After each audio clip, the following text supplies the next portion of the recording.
United Nations War Council. President Roosevelt and Prime Minister Churchill at the White House meet allied leaders to map the strategy of the war. 영국의 처칠 수상은 워싱턴으로 루즈벨트 대통령을 방문하고 있었다. Climax of Mr. Churchill's 그들은 당시 seven-day visit. 같은 적을 A 상대로 싸우고 spectacular 있었다. display of America's 그리고 그들 ever-growing 공동의 armed might. 목표는 전쟁에서 승리하는 것이었다. 그 목표를 위해서 유럽은 더 많은 미국의 지원이 필요했고 미국은 연합군 측의 거대한 군수 공장이 돼야 했다.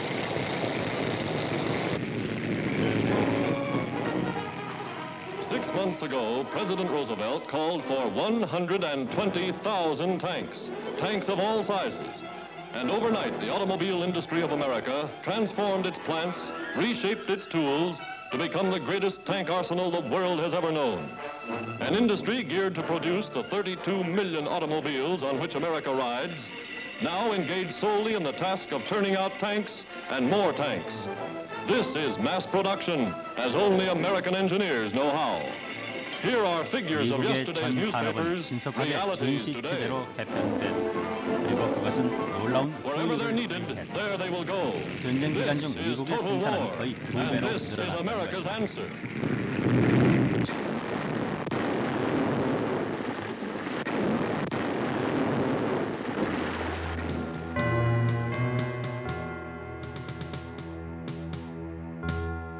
전쟁은 단순히 군인들끼리의 싸움만이 아니었다. 자유를 지키고 승리하기 위해서는 보다 많은 노동자들이 보다 많은 물자를 보다 빠르게 생산해내야만 했다.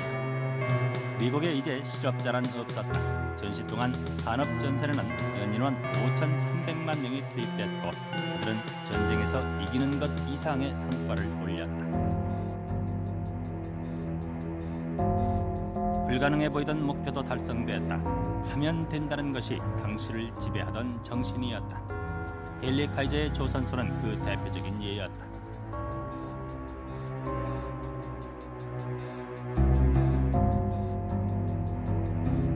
카이저는 선박 건조에 조립 라인 방식을 도입함으로써 건조에 소요되는 시간을 기록적으로 단축시켰다. 1941년에는 리버티 함선 한 척을 완성하는 데 355일이 걸렸으나 1944년에는 단 22일이 걸렸다. 군수산업의 이런 신생산 기술이 차례차례 다른 분야의 폐혁을 낳아 그것이 미국의 생산력을 비약적으로 배식했다.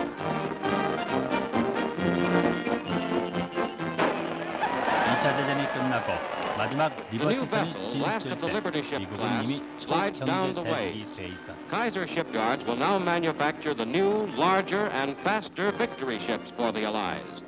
The SS Benjamin Warner takes its place in the great fleet of American-built merchant vessels.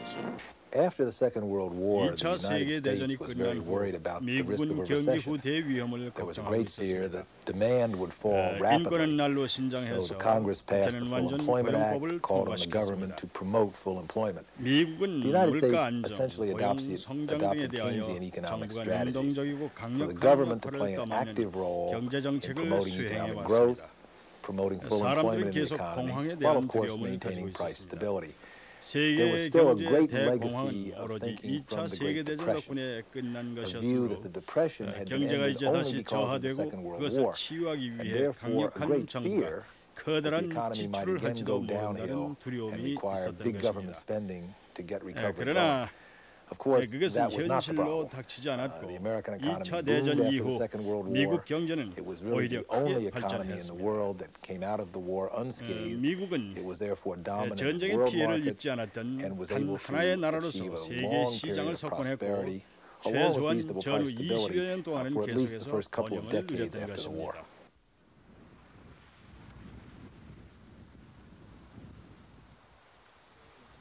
미국 뉴햄프셔주의 유명한 휴양지 브레튼 우즈. 전쟁이 채 끝나기 전인 1944년 7월 이곳 마운틴 워싱턴 호텔에는 연합국 44개국 대표들이 모였다. 회의는 미국의 의도에 따라 소집됐고 미국의 의도대로 최종안을 확정시켰다. And the 45 ambassadors from all over the world came here to the hotel at the invitation of Lloyd Keynes, and they met here in the ballroom. And they were there for 1 to 2 weeks. And when they made their very famous decisions that 1 ounce of gold would be worth $35 world over, and as I said, we need to have another Bretton Woods conference. They also set up their World Bank at that time. And all of this, of course, went to Washington, D.C. to be really legalized. Yes, ratified.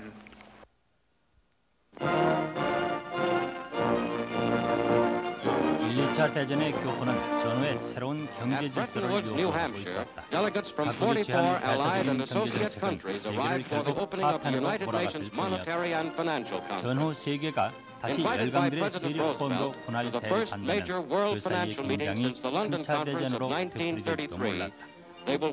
미국이 구상한 것은 각국의 무역 장벽을 제거하고 일원화된 자유무역 시스템에 세계 전체를 끌어들이는 일이었다. 그 목표를 위해 브레튼 우즈 회의는 달러를 기축으로 하는 새로운 통화 제도를 수립했고 가맹국들이 외화 대출과 금융 지원을 받을 수 있는 국제통화기금 세계은행을 창설했다.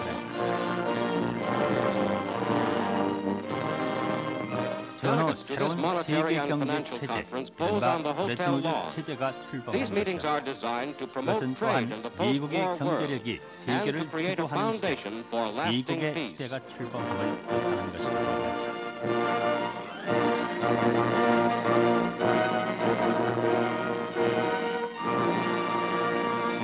And this is what is often lost in 이것은 hindsight 자주 was to 간과되는 것인데 demolish 미국의 의도 중 the 하나는 remaining 유럽 제국들의 European 잔재를 없애는 empires. 것이었습니다.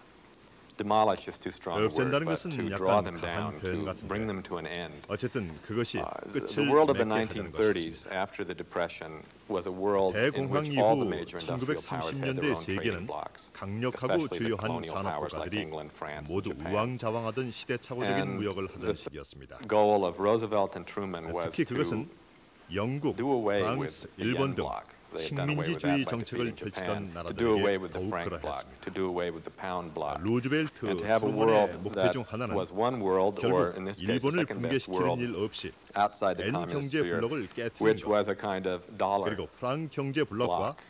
파운드 경제 블록을 And that 없애버려 world order 하나의 went 단일한 from 세계 Franklin 질서로 Roosevelt's 재편시키는 notion of 것이었습니다. including everybody in the world, 즉 그것은 including the Soviet 달러의 Union, 질서를 갖는 in 세계의 건설이었습니다. a single 루즈벨트는 one world 소련까지도 system, 포함하여 which 세계 at that time 전체가 was called 하나의 one 세계 world, 질서 Wendell 속에 Willkie's 포함되기를 term. 원했습니다. I think Roosevelt wanted to involve 루즈벨트는 the Soviet 특히 Union 소련이 이 질서 속에 as well as 포함되기를 every other 원했는데 country in the world that 그 could be 이유는 involved because 미국이야말로 he felt that the 가장 United 강하고 States would be the 기술적으로도 strongest, 앞서 있는 most 나라이므로 technologically advanced 미국이 소련의 이해도 power in the 수용할 수 world and could 있으리라 afford to 보았기 accommodate 때문입니다. Soviet interests.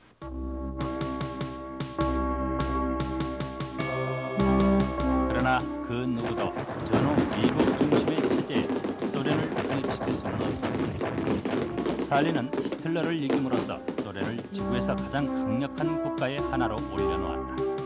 그러나 그는 전후에 더 많은 전리품을 얻어내고자 했다. 얄타 회담에서 그가 요구한 것은 유럽의 4분의 1이었다.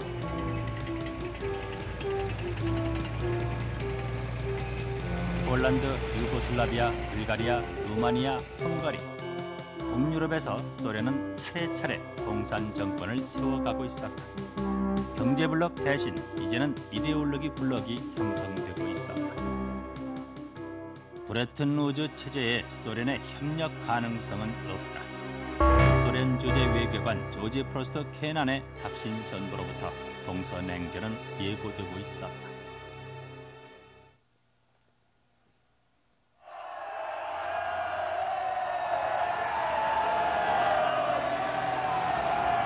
양대 진영의 대립 구도는 한반도에도 그대로 투영됐다. 미소의 전략적 이해에 따라 한국은 분할 점령됐다. 위도 38도선 이북에는 소련군이 진주했고 그 이남에는 미군이 진주했다. 당시에는 소련군도 미군도 모두가 해방군으로서 열렬한 환영을 받았다. 한국인들은 그들이 마침내 이 땅의 자주적인 민족 국가 수립의 기회를 가져온 것으로 믿었다.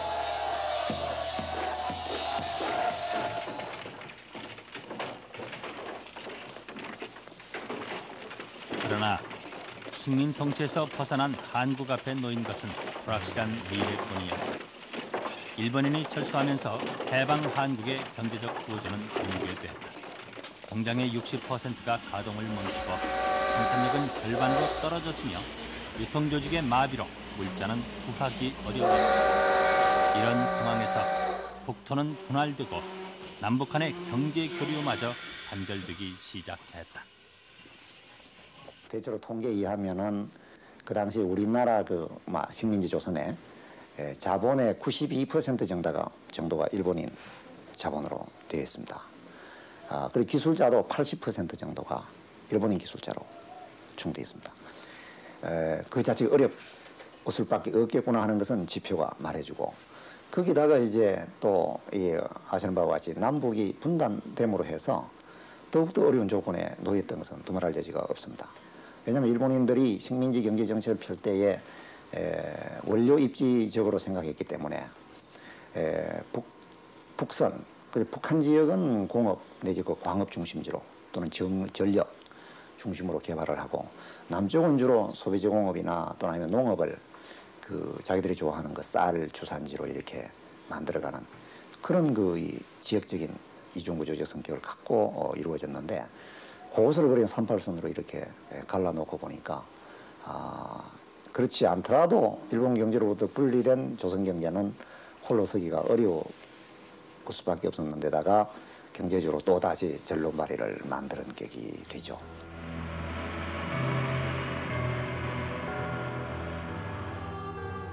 북한을 점령한 소련 당국은 김일성을 위원장으로 한 북조선 임시인민위원회를 조직, 간접 통치 방식을 택했다.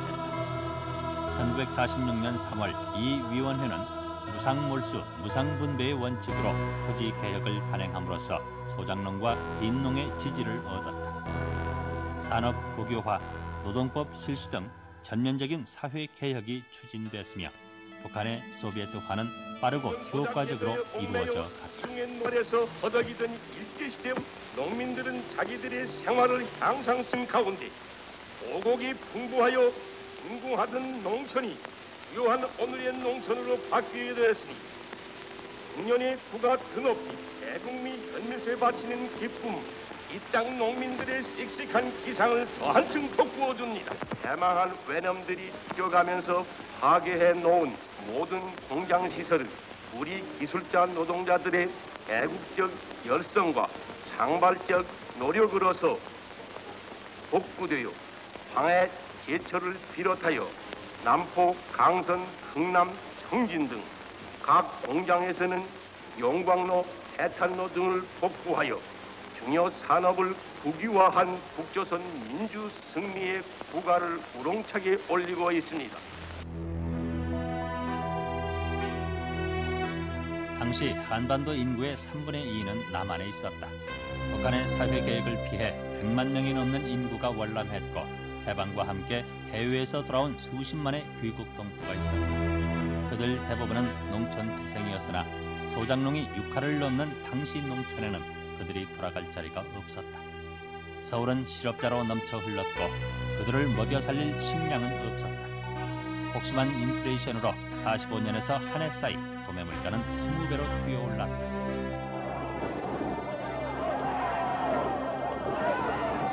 뿌리 뽑힌 이들의 궁핍과 절망이 남한 사회의 혼란을 더욱 가중시켰다. 농민 시위, 노동자 파업이 잇따르고 급기야는 대구에서 일어난 폭동이 경상도, 전라도 전역으로 번져나갔다. 미 군정부는 그 뒤에 공산주의 세력이 작용한다고 보았다.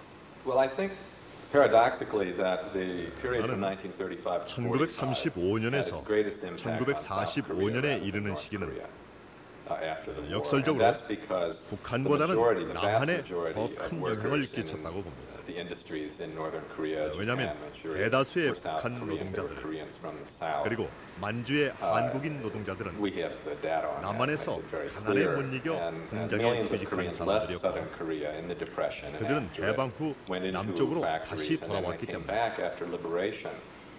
그들 중에 다수는 사회주의 사상에 영향을 받았으며 더욱 많은 이들은 일본에 의해 고향으로 내몰렸다는 사실에 분노했습니다. 그리고 이런 것들이야말로 2차 대전 후 한국의 어려움을 초래한 원인이었습니다.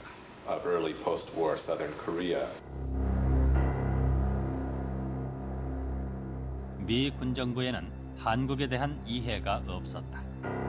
남한에 진주할 당시 미 군정부 최초의 보고문은 일문과 영문으로만 발표됐다.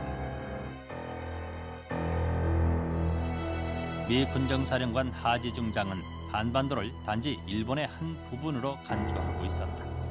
그는 한민족 내부의 어떤 정치 세력도 인정하지 않았다.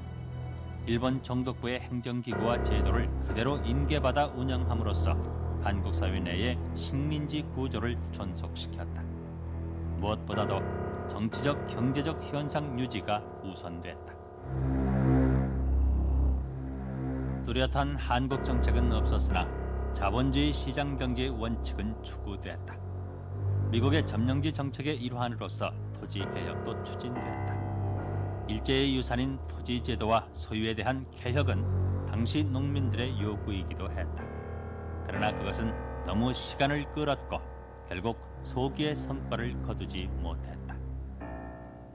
그 당시 한국인들의 그 반대에도 불구하고 미군정은 아주 줄기차게 그 시장 경제 또는 그 상품 경제 쪽으로 밀어간 것이 사실입니다. 또 하나는 이제 남한만 떼놓고 보니까 아까 말씀드린 대로 이게 지주 경제적인 성격이 강해가지고 완전히 그 지배 계급이 당시로서는 지주 계급이었습니다. 그래서 미국이 생각한데 이걸 자본주의 경제로 만들려면은 이 지주 계급을 없애고 자본가 계급으로 전환을 시키든지 새로 자본가 계급을 창출시키든지 해야만 하겠는데 그러려면은 이걸 토지 개혁을 해가지고 이 지주 계급을 몰락시켜야만 되겠다. 그리고 농업으로부터 이제 이걸 산업으로, 공업으로, 농촌으로부터 도시로 이걸 이 경제의 그 중심을 이끌어내야 되겠다 생각을 하고 한국 사람들은 사실 토지 개혁에 상당히 소극적이고 반대를 했죠. 그 당시에 물론 한민당 중심이 다 지주계급 출신이니까 그랬습니다만은 그러나 그러한 오히려 국내 지배계급이 반대하는 철저히 반대함에도 불구하고 미군정이 그걸 무릅쓰고 토지계획을 앞질러 이렇게 추진해 가죠. 해방은 됐으나 청산된 것은 없었다. 기대했던 새로운 세상은 오지 않았다. 당시 남한 사회의 격렬한 좌우 대립 양상을 더욱 구체질한 것은 현실에 대한 그런 실망감이었다. 그 충돌이 하나의 국가 체제를 창출해내기 위한 진통은 될 수 없었다. 한 민족이 스스로 주권을 가지지 못한 상태에서 그것은 그저 소요일 뿐이었다.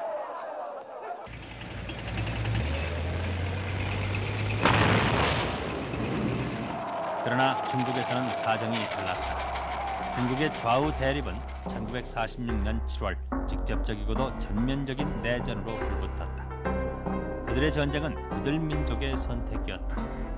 오택동은 농촌의 해방구에서 토지혁명을 실시, 농민들의 절대적 지지를 얻고 있었다. 반면 지주와 자본가 세력을 기반으로 한 장개석은 미국의 지원을 받고 있었다. Communism in China had 중국의 many 공산주의는 많은 뿌리가 roots. 있는데 One root was 그중 하나는 the desire 국가 to get the 경제 government 역할을 doing 담당하는 economy. 정부를 Socialism, you might 갖고자 say, 하는 국민들의 열망이었습니다. not 공산주의란 total 아니 government, 혼합 경제란 but a mixed 글쎄 economy. with a 사회주의 lot. 정부라면 Socialism was 그런 a good 역할을 word to 해줄지도 suggest. 모르죠. Socialism, not 두 번째 이유는 레닌이었습니다. 그는 억압받는 이들을 자유로이 해주고 민족주의를 고양시켜야 한다고 주장했습니다.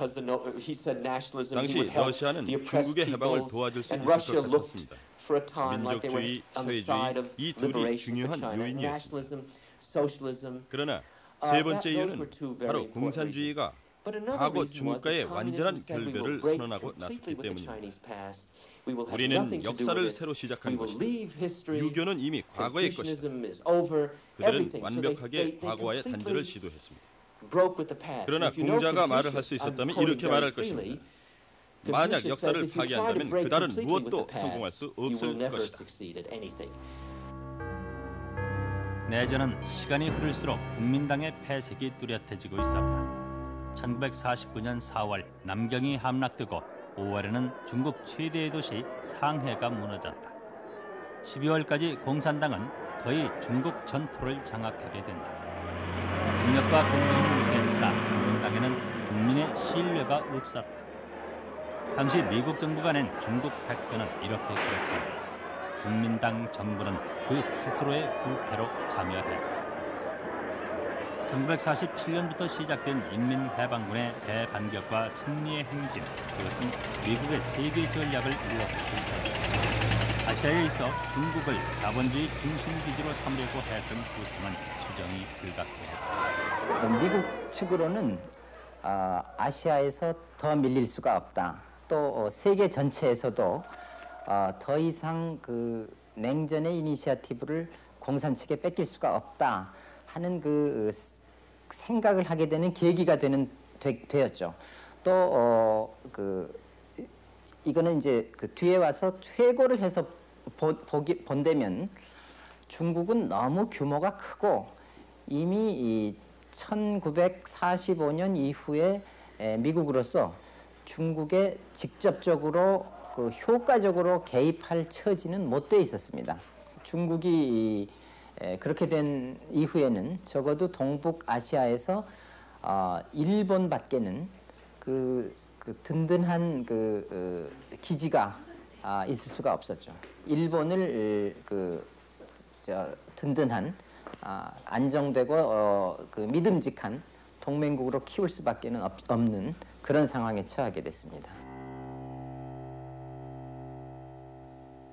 동과 서, 사회주의와 자본주의, 세계 각국은 그 어느 한편인가에 가담해야만 했다. 그리고 두 개의 세계는 확연히 적대적으로 갈라서고 있었다.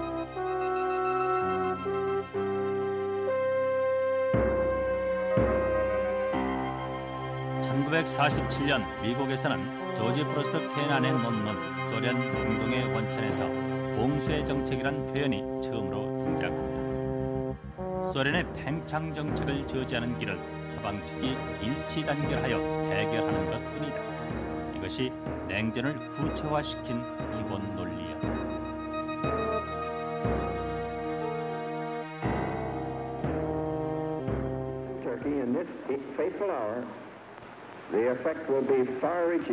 그해 3월 트루만 대통령은 외부로부터의 위협에 저항하는 모든 자유국민들을 지원하는 것이 미국의 기본 정책이라고 선언한다. 양대 세계의 대결은 벌써 가시화된다. By 1947, Truman, Roosevelt's successor, and I think Stalin himself had decided that two worlds were better than one. 두 개의 세계가 있는 것이 하나의 세계만 있는 것보다 나을 것이라고 생각했습니다. 왜냐하면 소련이 그 자신과 동북권 그리고 북한 등지에서 추구하고 있는 스탈린적 산업화와 미국이 이룩하려고 하는 두 번째로 좋은 세계 사이에는 타협이란 없다고 보았기 때문입니다. 미국이 건설하려고 하는 두 번째로 좋은 세계는 미국의 관점에서 보자면 몇 가지의 목표를 가지고 있었습니다. 그 첫 번째는 처참한 전쟁이 끝나고 난 이후에 세계 경제를 재건하는 것이었는데 그것은 곧 유럽과 일본의 산업경제 부흥을 의미하는 것이었습니다.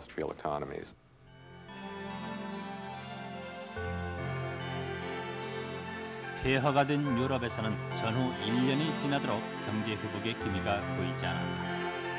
유럽이 재건되지 못한다면 유럽 전체가 소련의 손에 넘어갈 가능성이 매우 높았다. 그것이 미국의 인식이었으며 그 처방은 대대적인 경제 원조였다. We're engaged in a perilous struggle with an implacable foe. We must carry this battle to the finish. We must avoid the temptation to imperil the whole investment. And it is just that, an investment in saving all those precious articles of faith and ways of life we call. 냉전의 논리 위에 세워진 마샬 플랜. 그러나 유럽 부흥의 그 계획은 미국 경제를 위해서 더 절실한 것이었다. Of Europe hangs in the balance. The future of our own economy is in jeopardy. If we neglect our economic ills at home, if we fail to halt the march of inflation, we may bring on a depression from which our economic system as we know it might not recover. 당시 미국 총 수출의 42%는 유럽이 차지하고 있었다. 유럽의 구매력이 계속 감소된다면 결국 미국의 번영이 막대한 타격을 입을 것이었다. 미국은 1948년부터 4년간 서유럽 16개국에 220억 달러의 원조를 제공함으로써 유럽이 자신을 복구하고 미국의 상품을 수입할 수 있도록 도왔다. 브레튼 우드 체제는 비록 그것에 대하여 쓰인 책이 70여 종이나 되고 그것이 전후 세계 자본주의의 기초가 되었다고 해도 겨우 2년 정도만 그 효력을 지니고 있었습니다. 1947년에 파운드화가 달러화보다 가치가 떨어지게 되자 그 협약은 무너졌습니다. 그때 미국은 뭔가 다른 것을 고안해내야 되겠다고 생각을 했을 것이고 그것이 바로 마샬 플랜이었습니다. 마샬 플랜은 미국 자신의 외교적 이해관계에 기초하여 수립된 것입니다. 마샬 플랜의 중점은 서유럽의 대소 전략적 방위 전선을 형성하는 것, 즉 미국의 군사 블록을 만드는 것이었습니다.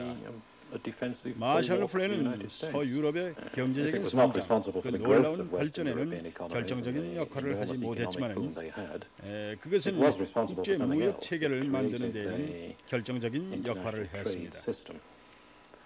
그러한 효과는 1947년 이후에 가시화되어 나타났습니다.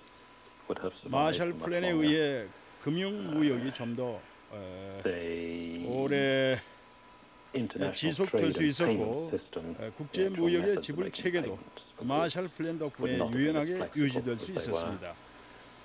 또한 마샬 플랜은 서유럽의 통합에도 한 몫을 담당하게 됐던 것입니다. 패전국 일본의 전후는 더욱 비참했다. 전선에서 병사들은 돌아왔으나 310만의 일본인이 이미 죽었고 남은 인구의 3분의 1은 집을 잃었다. 공업 생산력은 전전의 4분의 1로 떨어져 있었으며 심각한 식량난으로 국민 대다수가 기아 상태였다. 연합군 총사령관 메가더, 그에게 일본 점령의 최우선 목표는 일본이 또다시 미국과 세계에 위협이 되지 못하도록 만드는 것이었다.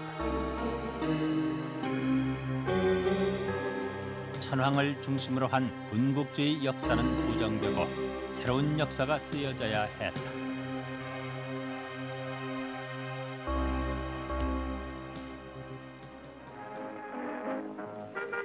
가혹한 매일 전쟁 배상 구상이 현실적으로 대두했다. 연합국 측의 방침은 일본 경제가 최저선을 유지하는 데 필요한 정도만 제외하고 모든 생산 설비, 기계, 선박의 태반을 철거한다는 것이었다. 그러나 그 구상은 일부가 시행되는 데 그쳤다. 1948년 중국의 공산화가 진행되면서 미국의 대일 정책이 180도 전환된 것이다. 메가더는 일본이 동아시아의 식민지를 이룸으로써 그 자체로 거액의 대가를 지불했다고 주장했고 국무차관 에치스는 일본을 아시아의 공장으로 만들어야 한다고 강조했다.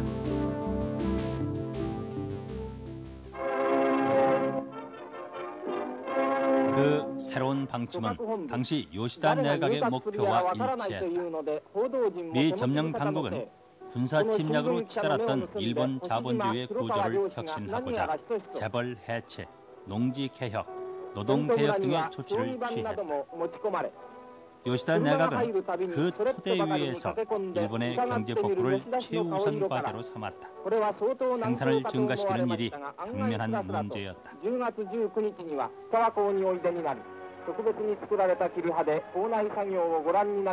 생산의 기초적 소재인 석탄 생산을 늘리는 일에 온 국력이 집중됐다. NHK 방송은 매주 목요일 밤 석탄 생산고를 온 국민에게 알렸다. 공식적으로 스스로의 신성을 부정한 천황은 작업복 차림으로 탄광을 방문하여 종사원들을 격려했고 그 속에서 희망이 일본의 신자본주의 시대가 자라나고 있었다.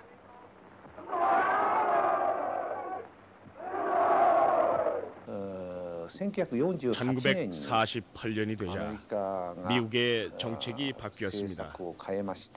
이른바 냉전이 시작돼서 일본을 아시아의 공장으로 재건한다는 것이 됐습니다.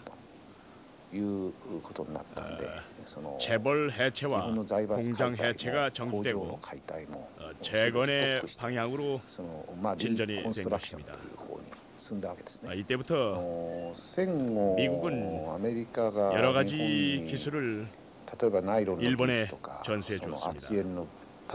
예를 들어 나이론의 기술이나 철공업의 가장 기초 기술을 여러 가지 가르쳐 주었습니다.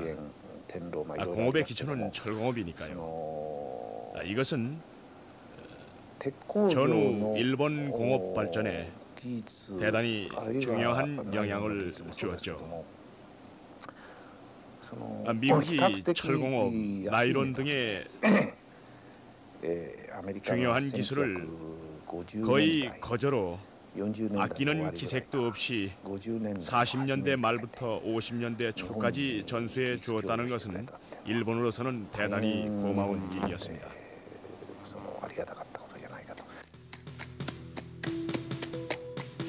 1948년 5월 10일 남한에서는 총선거가 치루어지고 있었다. 격렬한 좌우 대립 속에서 그해 2월 유엔이 남한만의 단독 정부 수립을 결의했던 것이다.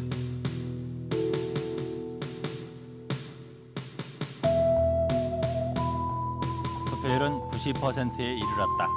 한국민들은 자신의 투표 행위로 자신들의 국가를 만든다는 최초의 참여의식을 경험하고 있었다. 그러나 남로당과 단독정부 수립에 반대한 정치 세력들은 이 선거에 참여하지 않았다. 그것은 근대국가 수립이라는 한국민의 오랜 과제가 달성되는 순간처럼 보였으나 동시에 바로 그것의 불완전성을 확인하는 순간이기도 했다. 1948년 8월 15일 이승만을 대통령으로 하는 대한민국 정부가 수립됐으나 그것은 한쪽만의 국가였다.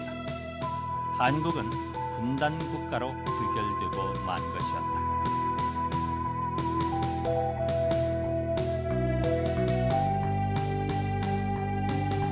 그해 9월 공식적인 미군정의 시대는 끝났다. 9월 9일에는 북한에서도 조선인민민주주의 공화국이 선포됐다. 그리고 유엔은 대한민국만을 한반도의 유일한 합법정부로 승인했다. 한반도의 남쪽만이 자본주의 진영에 포함된 것이다. 그러나 한국민의 삶은 자본주의적 생산이 아니라 미국의 원조에 의존하고 있었다. 남한은 세계 자본주의권의 황량한 변경지대였다.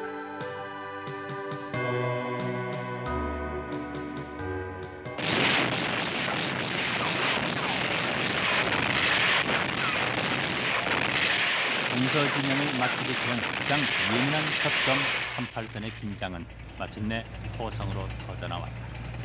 1950년 6월 25일 북한군의 남침으로 한국전쟁이 시작됐다.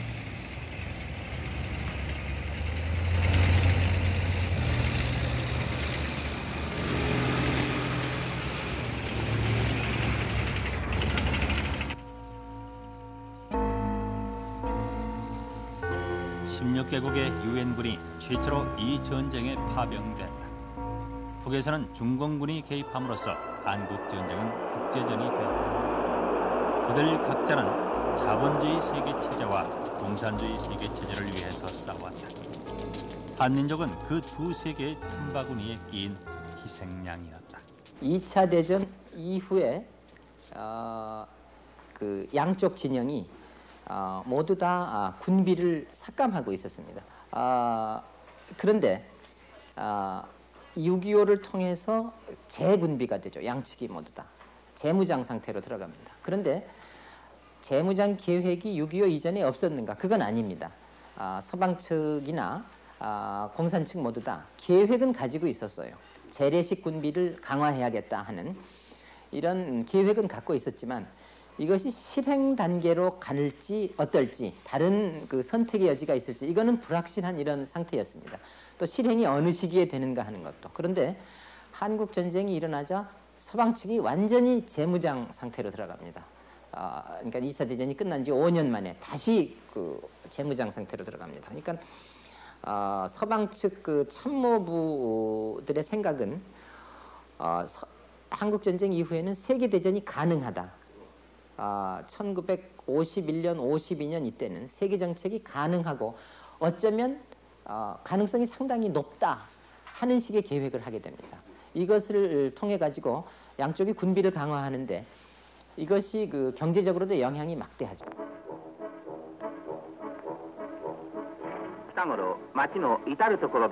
한국 전쟁의 가장 큰 수혜자는 일본이었다. 일본은 미군의 기지였다.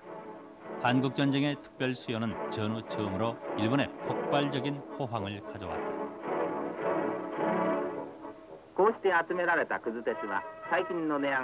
철강제 생산이 달려 고철까지 널리 수집돼 병기로 재생산됐다.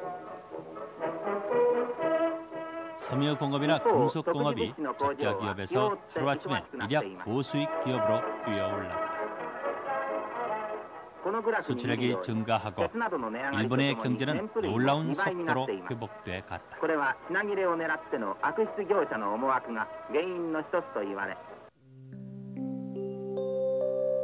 평상시에 전시의 특별 수요를 발생시킨다면 전후 세계 불황도 극복할 수 있을 것이었다.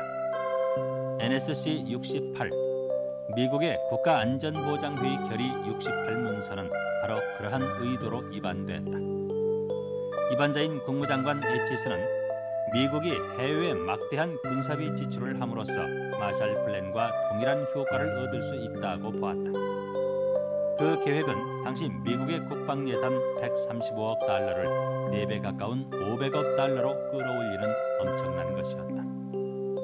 지출의 근거로서 소련의 위협이 강조됐고 한국 전쟁이야말로 그 계획을 실현케 한 계기를 제공했다.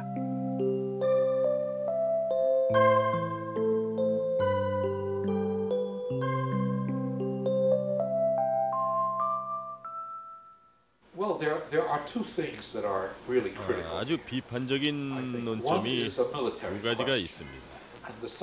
하나는 군사상의 문제이고 하나는 경제적인 문제인데 중요한 점은 이 두 가지 문제가 하나로 결합된다는 것입니다. 군사상의 문제는 소련의 국방성에 의해 뒷받침된 군사적 대립 때문이었고 여기에 미국에서의 경제적 문제가 덧붙여집니다. 그것은 1950년대에 가까운 장래에 미국의 경제 활동에 침체가 있을 것이라는 예상이 지배적이었고 따라서 경제상의 어떤 프로그램이 필요했다는 것입니다. 1950년대에 이르러 케인즈의 정부 소비 활용의 이론에 따라 수입, 고용을 증대시키는 방식이 널리 받아들여지게 됐습니다.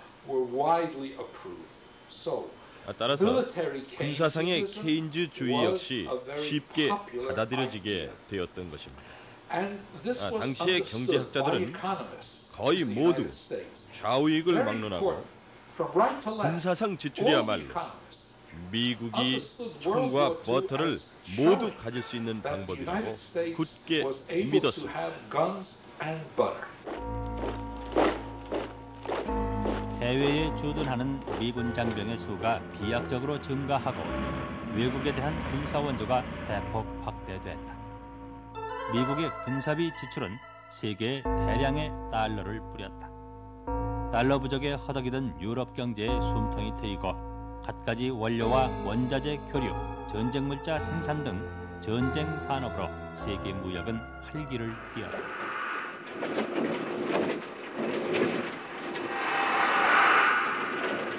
그러나 이것이 냉전 구조를 격화시켰다. 미소 간의 군비 확장 경쟁이 가열됐다. 소련이 원자탄을 자체 개발하자 미국은 다시 원폭의 200배의 위력을 지닌 수소폭탄을 개발했다.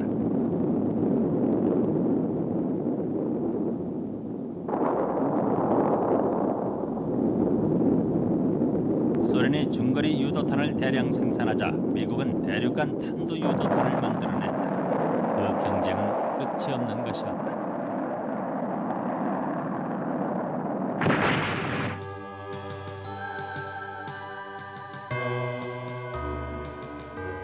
군사적 충돌의 위협을 담보로 전후 세계 경제는 빠르게 회복되었다. 미국과 소련, 유럽 모두 그 경제 규모가 큰 폭으로 늘어났다. 세계는 바야흐로 호황을 구가하고 있었다.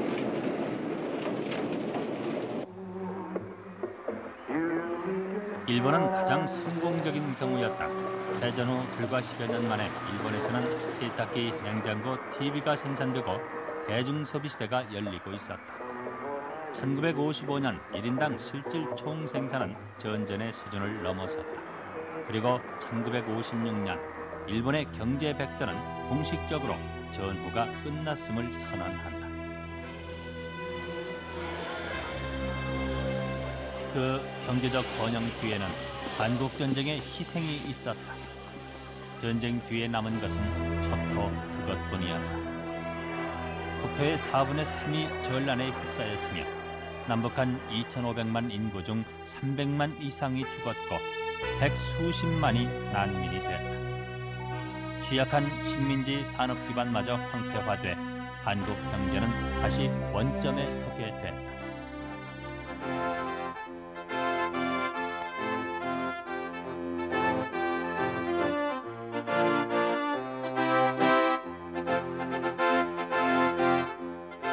한국전쟁 이후 강화된 것은 이데올로기와 권력이었다. 북한에서는 박헌영을 비롯 국내파 공산주의자들을 대대적으로 숙청하고 김일성 유일 체제가 확립되었다.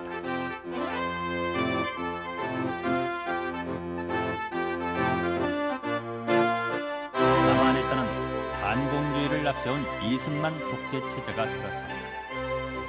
한국전쟁은 38선 대신 휴전선을 그었고 민족 내부로부터 분단을 포착화시켰다.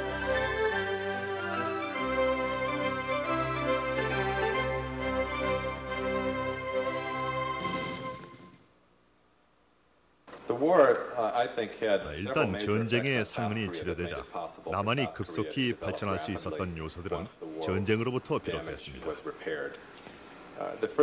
즉 전쟁은 역설적으로 남한이 급속히 발전할 수 있는 요소들을 남겨놓았던 것입니다. 전쟁에 의해 사회 전체가 혼란스러워지고 사회적 이동이 자유롭게 됐습니다. 이런 때는 많은 사람들이 고통을 받게 되지만 그러나 이것은 또 다른 기회가 될 수도 있었습니다. 현대그룹의 예를 보면 정지영과 그 일행은 바로 한국전쟁 당시 교통, 운수업 등에 있어서 미군의 도움을 받으며 성장해 나가게 됐던 것입니다. 사실 수많은 재벌 그룹들이 전쟁 전후부터 성장하기 시작했었습니다. 한국전쟁은 엄청난 비극이었음이 틀림없지만 자본주의의 발전을 가로막고 있던 사회구조, 계급구조를 바꾸어 놓았다는 긍정적인 측면도 있었습니다. 이런 측면에서 한국전쟁은 남한의 발전에 매우 중요한 역할을 했다고 할 수 있습니다. 그리고 한 가지 덧붙이자면 한국전쟁은 미국을 한국 경제 발전의 영원한 후원자로 만들어 놓았습니다.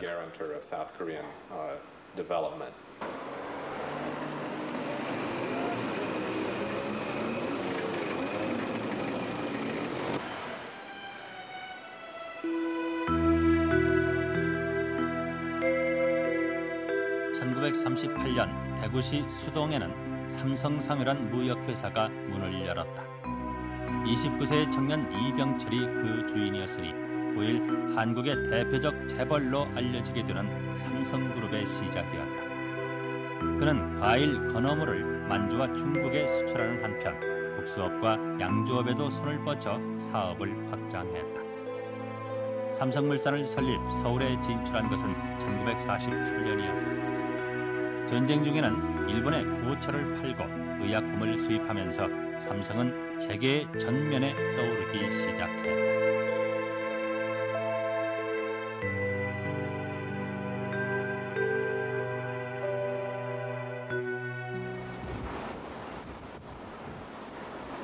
삼성의 결정적인 도약대는 1953년에 시작한 제1제당이었다. 당시의 사업은 정부가 설비 도입자를 지정하고 자금을 대주는 시기였다. 제1제당 역시 공장 설립에 필요한 18만 달러를 정부의 특별 외화 대부로 마련했고 부족 자금 2천만 환도 은행 융자로 해결했다. 11월부터 공장은 가동됐다. 원당을 단순 가공하기만 하면 되는 사업. 쏟아져 나온 설탕은 그대로 돈이었다. 그 당시에는 설탕이 이제 그 까만 설탕 200이 없었기 때문에 이제 원당을 돌아가지고 원당이 도입돼 가지고 바로 이제 결정만 해가지고 그 말은 지금 말하면 중백탕 노란 설탕입니다. 이거는 이제 바로 100kg를 포장해가 내도 그때는 그 설탕이 없어서 못 팔았습니다. 그때는 이제 신설탕이 그다지 이제 우리가 기술이 모자라가지고 못 받았고 중백탕이 이제 100kg 포장 단위로 나가도 그 실증이 다른데 그 경쟁자가 없었고 저희들이 이거 선두주자이기 때문에 시장에 그 실제 그 설탕이 공장이 나가기 바빴습니다. 전후에 그러한 자본 축적을 가능케 한 조건은 단 하나, 미국의 원조였다. 한국 대응 사업에 협조하기 위하여 아이젠하워 미국 대통령으로부터 한미 합동경제위원회 리츠 수석 대표로 임명된 우드 씨가 8월 21일 오후 2시 정부 각 부처 장관, 브릭스 주한 미국 대사를 비롯해서 내외 각계 요인들의 환영을 받으며 세를 보장 일행 8명과 함께 여의도에 도착했습니다. 비행기에서 내린 우드 씨는 대공 전쟁에서 영감성을 발휘한 한국에 대한 재건과 부흥은 앞으로 원만하게 진행될 것이라고 소위 50년대의 원조 경제 시대는 그렇게 시작됐다. 그로부터 일주일 뒤 전후 첫 번째로 원조 양곡 8,000톤을 실은 배가 한국에 도착했고 성대한 인수식이 거행됐다. 부산 부두에서는 대통령 각하를 비롯하여 한미 양측 여인 다수가 참석한 가운데 그 인도식이 성대하게 거행되었습니다. 우리 한국 국민을 대표한 국무총리 그 시대 한국에 있어 원조는 생명선이었다. 그러나 원조의 내용에 있어서는 한미 간의 의견의 차이가 있었다. 한국 측은 파괴된 생산 기반을 재건할 수 있는 시설제 원조를 더 원했으나 미국이 제공한 원조는 지라리 소비재였다. 재건과 부흥을 위하여 노력할 것이라는 요지의 말씀을 하셨습니다.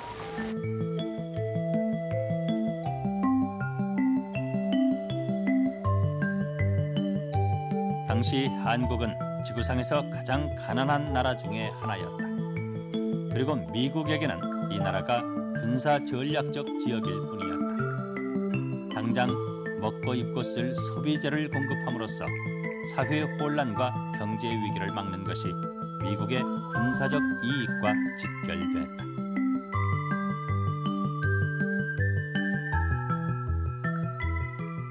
우선 식량이 충분해야 되고 의복이 충분해야 되고 또 살 집이 있어야 되고 하니까 의식주 생활과 관련되는 그런 소비재 물자를 그냥 마구잡이로 쏟아 넣어준 것이죠.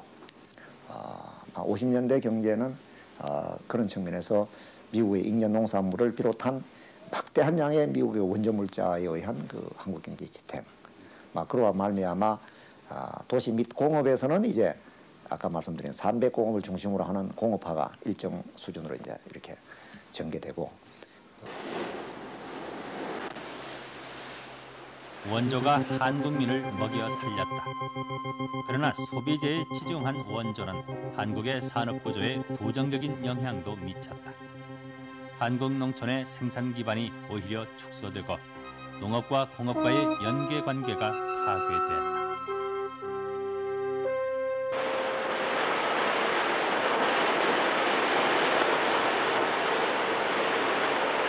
이 시기에 일어난 300산업, 면방직, 제분, 제당 등은 모두 원조로 들어온 공업용 원료에 의존한 산업이었다.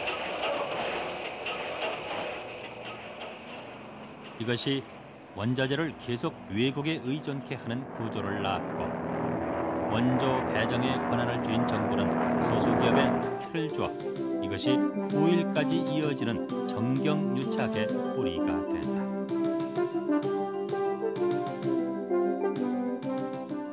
45년부터 1953년까지의 인플레율이 얼마냐?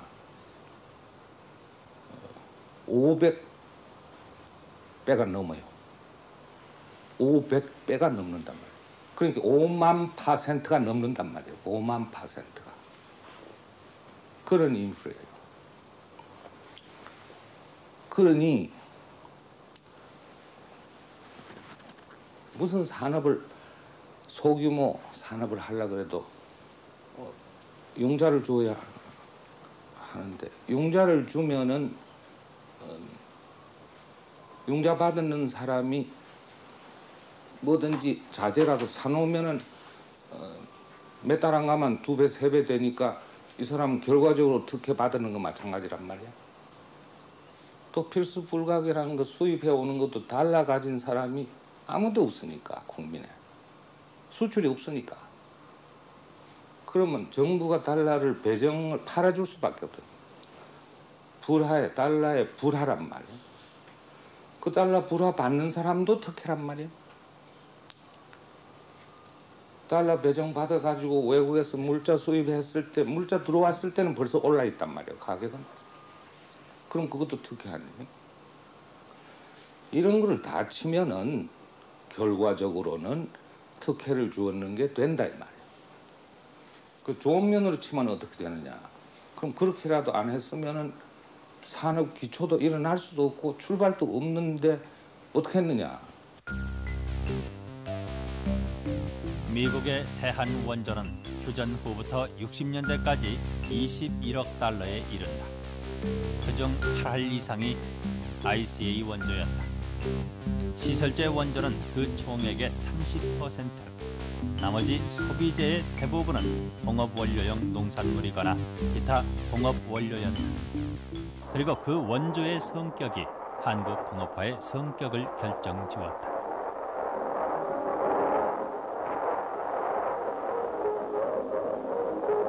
전후의 폐허위에서 한국의 산업을 다시 태동시킨 것은 원료 가공 소비재 공업이었다. 그것의 성과는 수입 대체에 있었다. 삼성이 제1제당에 이어 창립한 제1모직 역시 마찬가지였다.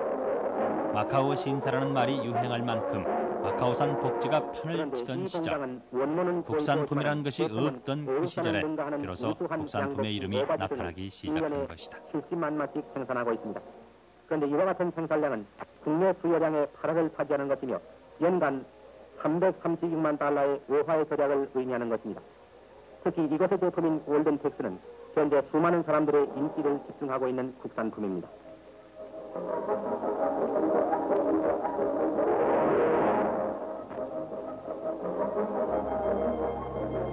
그러나 1950년대 말까지 한국에서 자립경제는 이루어지지 않았다. 국토는 갈라지고 국민의 대다수는 절대 빈곤에 허덕이고 있었다. 다만 그 시대 한국민들은 허리띠를 졸라매고 자식들을 교육시키고 있었다. 모든 과거가 무너진 자리, 그들에겐 자식이 곧 그들의 미래였다. 보편적으로 상당한 수준 이상의 교육을 받는 인구가 없는 나라에서는 경제성장이라는 거 아무리 말로 떠들어봤자 불가능한 거예요. 이루어지지 않는 거예요. 그게 기본이죠. 우리가 해방될 때 문맹률이 얼마 됐나 하면 그때 숫자에 76%라는 숫자가 있어요. 문맹이 읽고 쓰지 못하는 사람. 그래서 교육 부문은 거기가 아니라도 굉장한 중점을 넣는 거예요. 그 토대가 60년도에 와서 경제개발 시작하는데 다 역군이 되는 거예요. 그런 부분이라든가 하는 그거는 그때도 다 이루어져 가고 있었다 이 말이에요. 그러니까 54년부터 시작해서 복구가 59년까지에 완전히 이루어지고 새로운 발전 방향으로 나가야 된다. 이제 새로운 한 기간을 에포크를 마치고 새로운 에포크에 들어간다. 이런 단계를 맞이하게 됐던 거예요.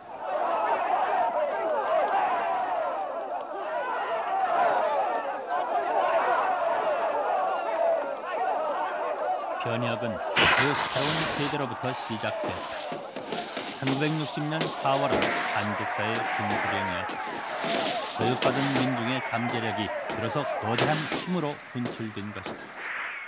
정부 동량 선거의 부정이 도화선이 됐다.